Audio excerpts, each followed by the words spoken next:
Alright, try number 3, take 3. This is horrible, so old school, so basic and elementary video here, but gonna test it out. I'm grabbing my straps here. I've got a bunch of straps and multiple bins. So, I picked this guy up the other day just to offload some of the weight of all the straps that I've got, and they get heavy after a while. So I got different straps and different bags, and a little bit nerdy in that regards to that setup. But anyways, I've got these 2 guys, which I love, and then I've got my bar handle straps and a bunch of tie downs here. So we're gonna get out here and I'll load up the bike here. This thing on the ramp.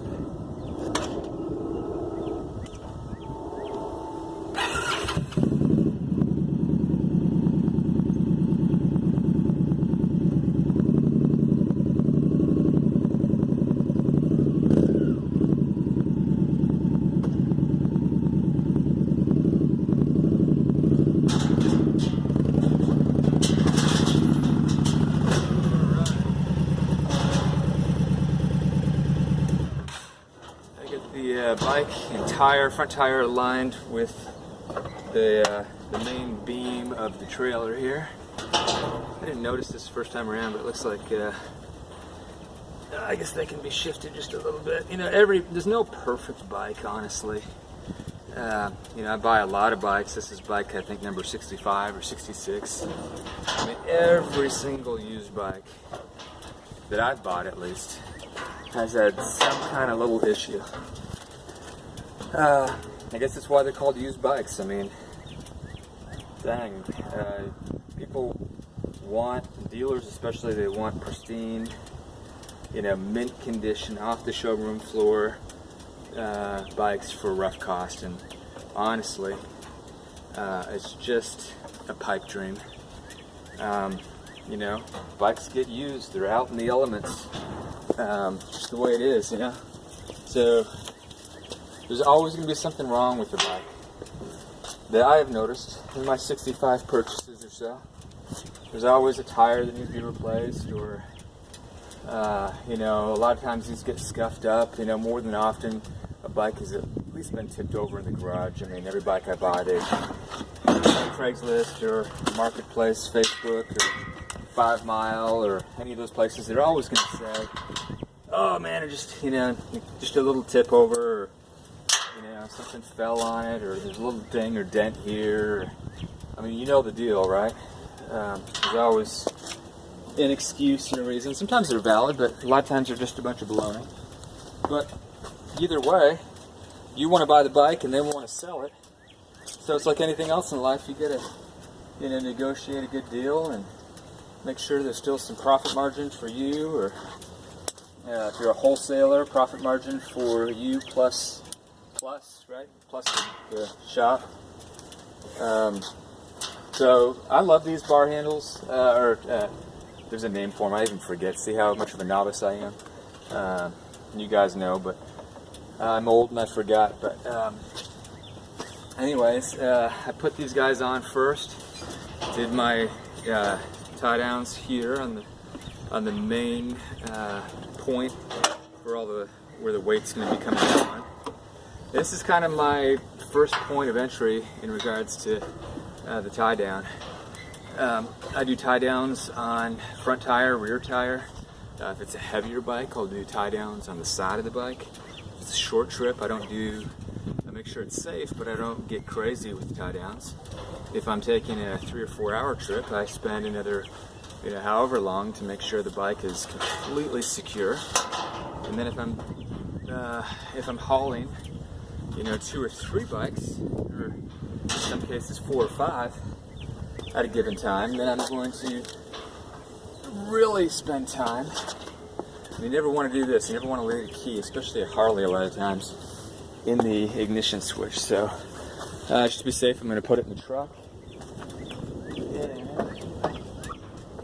And that way, I can still hear me. That way I don't need to worry about it. A lot of times, you know, I'm always carrying keys all the time. So 4 or 5 keys at a time. I'm moving them around. So I always have to make sure. I think one of the first bikes I bought, it was a Harley, not a Springer. It was a Switchback. I think it was a 14 Harley Switchback, mint condition, owned by a lady. Husband and wife were buying a new house in a retirement community, and it had almost no miles in it, and it was mint. One of my first purchases, and I took the bike for a spin on the street and forgot that I had the key in there. Of course, a lot of the new Harleys, of course, they have key fobs and stuff, but I was a novice, even more than I am now, and I took her for a spin. Harleys, you know, they rattle like crazy, and the key rattled off, and I couldn't find it forever. My daughter actually helped me find it. We walked the streets and found it, but I'm kind of rambling here. That's kind of what you do when you're old, I guess, at the ripe old age of 44. So I've got the main, right, you can see right now, I mean, I haven't even tied down the front tire, back tire, sides if I decide to do that. You know, there's no method, there's no certain art or a certain exact way to do tie downs. The best advice I could probably give anybody would be tie down to what you think.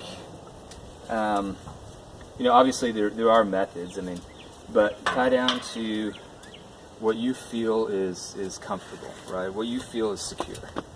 And only you are the one driving the truck, only you are the one hauling the bike or the goods on your trailer. And you have to feel confident that, man, if I go over a big, giant bump, or in my case, I went up to Oklahoma and the roads were horrible, potholes everywhere, you know, could that bike, you know, fly off of a bridge and still potentially make it, right?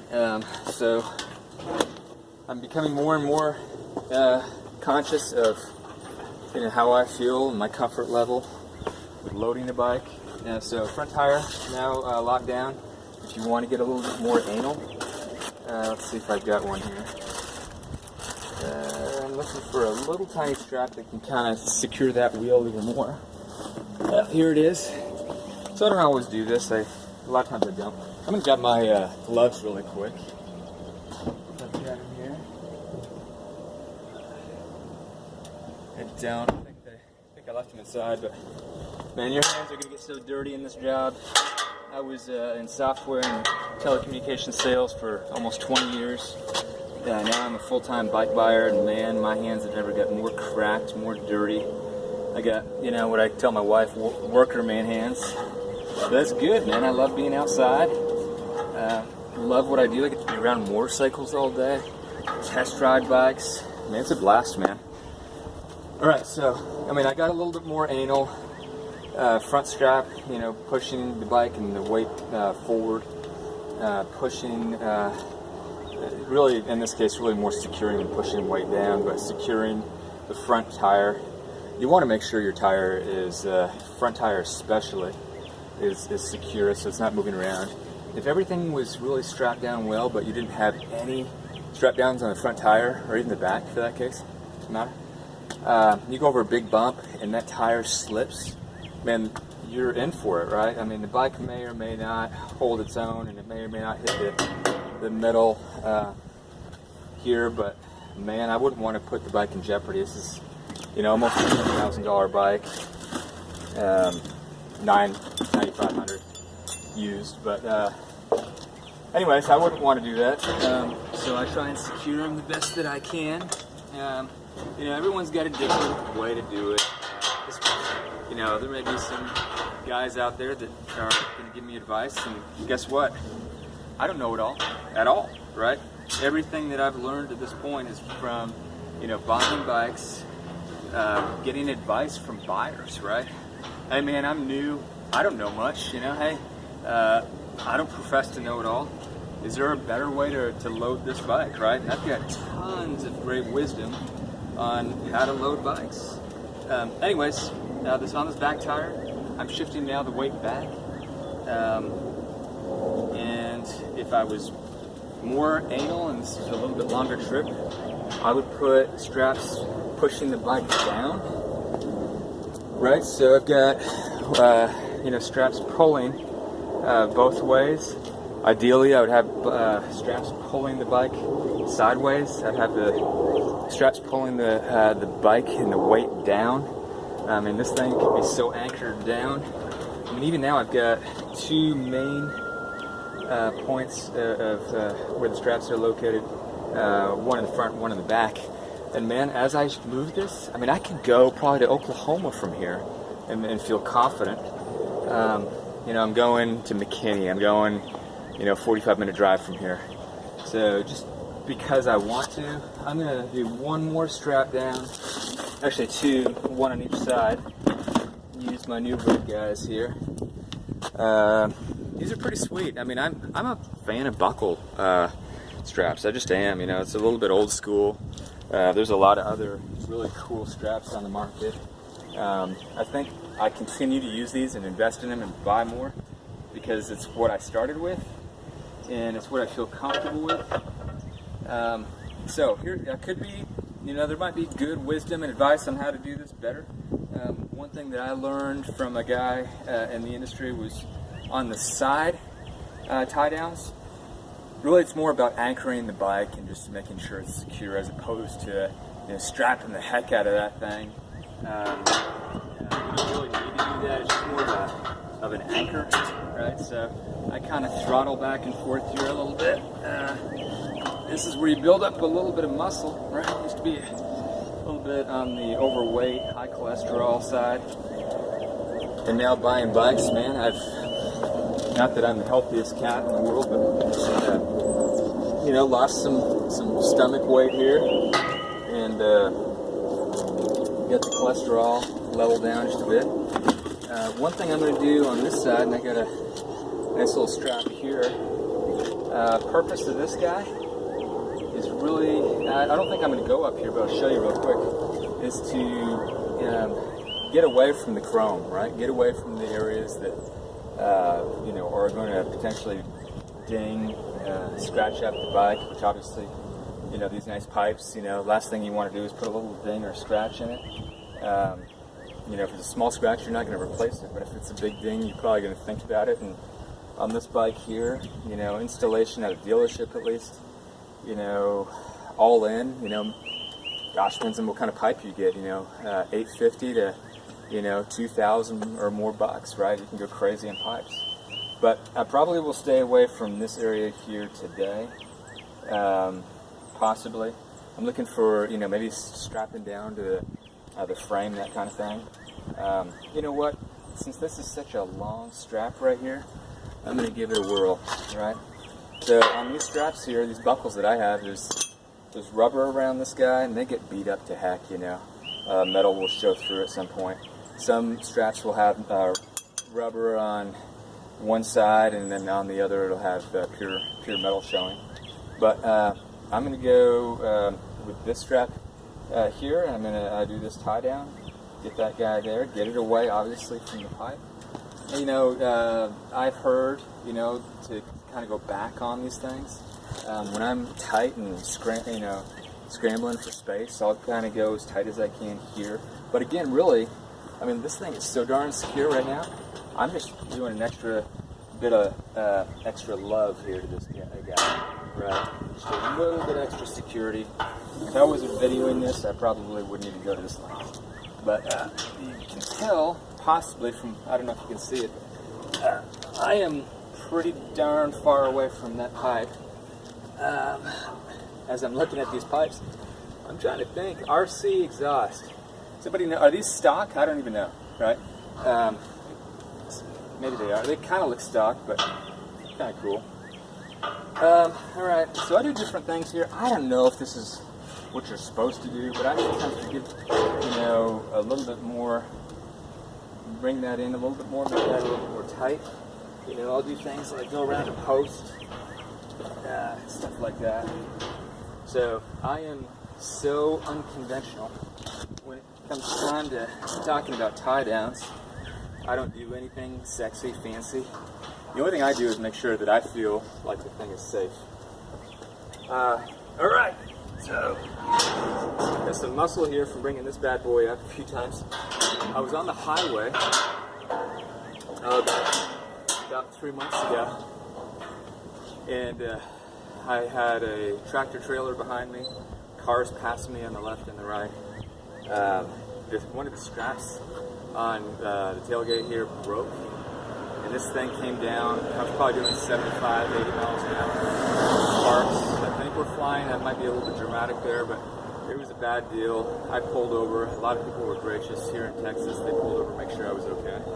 But if you've got an old trailer,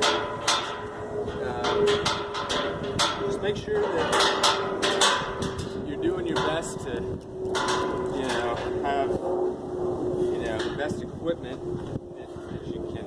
If you've got an old trailer, just make sure you got what you can to make it safe. Okay, I guess that's what I'm saying. If you get an old trailer, but you can afford some nicer straps, at least make sure you get some nicer straps. So the bike is secure, ramp is up, this bike is not going to go anywhere. I'm delivering this Indian Scout 2016. It's a 60.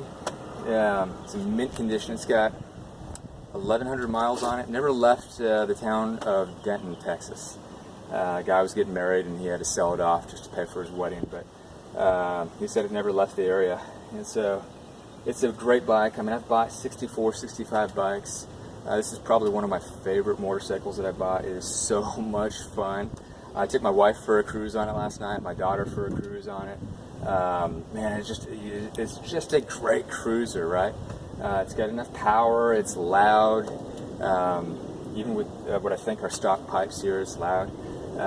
It's just a really, and of course, the history with Indian, it's a really neat bike, and they come in a lot of cool different colors. I like the red. They actually come in what I don't care for, which is a fire engine red. This is more of a burgundy, softer red, more of a true Indian color.